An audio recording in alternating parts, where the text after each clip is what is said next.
All right, so we have projects and we have a couple of jobs in each one of our projects.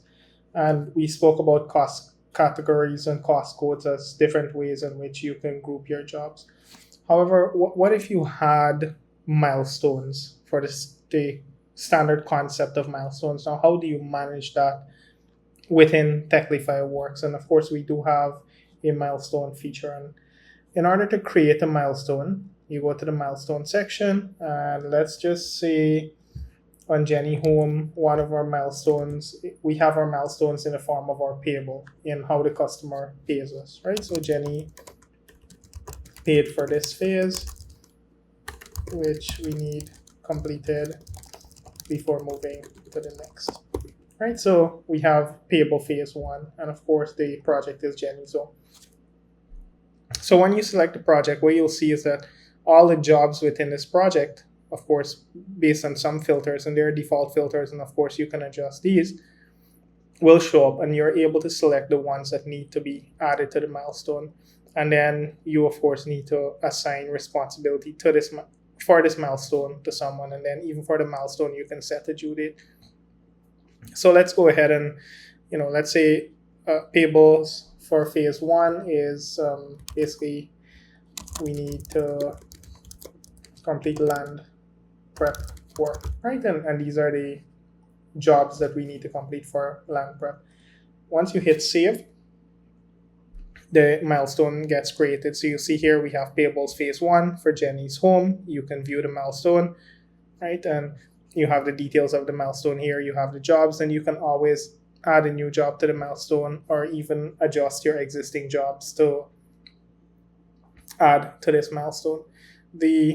So that's how you create a milestone, and you're able to track it. However, it's not limited to that. If we go back to Jenny's home now, and on our milestone, see you'll see the option. Of course, I had a duplicate of that milestone. That's why it's this way. And then if you go to the Works tab, you'll see this milestone is now added within Jenny's home. And let's make this a little more realistic. So what I'll do, I'll add a couple more jobs. And let's say this job is for the foundation, right? So Demarcate and sandfill the foundation strip. The cost category here will be for the superstructure, which is what the foundation is for. And let's add this job to being a month from now it's due. And I'll create another one. I want to add a couple of items. Oh, sorry. Yeah, save that. Must be equal to, what is it telling me?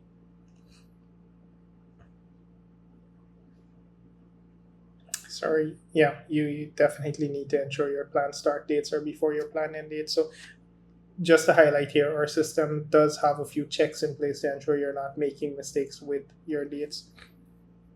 All right, add that job.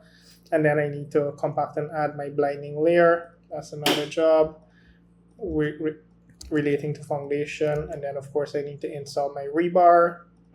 And then last but not least, let's assume that I need to cast my foundation. All right, so you'll see I've now added a second set of jobs. These are for the superstructure. You'll notice that, and maybe I should just, within the milestones here, for the items that I added to the first payables, you'll see that the milestone has been added. Second set of items are not for a specific milestone, so you'll see that there's no milestone here, but I've now added the second set of jobs. And let's go add another milestone. Again, we're adding this to Jenny's home, and let's say this is payables phase 2. Once again,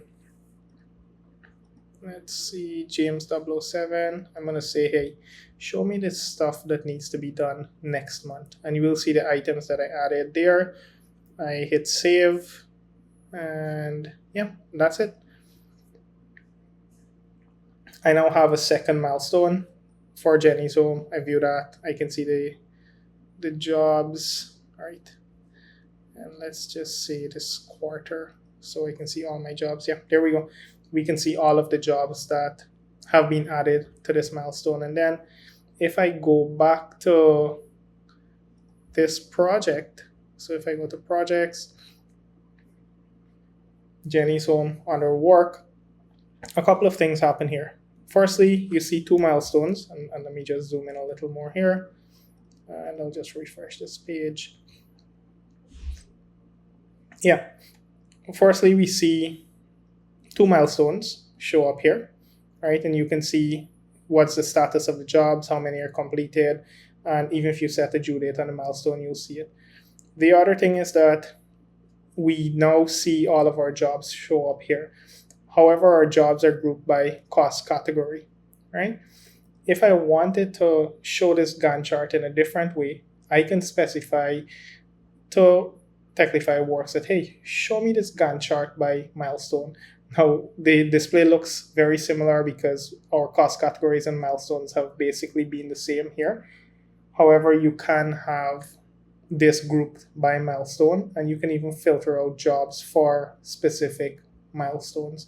And that there is, an overview of how milestone works within our projects, how you add a milestone, how you add jobs to a milestone. Now, I wanted to show you one other thing similar to how we have a jobs page where you have all jobs. We do have a milestones page as well where you have all milestones, and then over time, as your milestones get completed, or as you get a larger amount of milestones rather, you'd be able to filter and search for your milestones based on specific dates, the assignees, the status, that type of thing. So there are lots of really cool features on this list page that is not necessarily specific to any one project.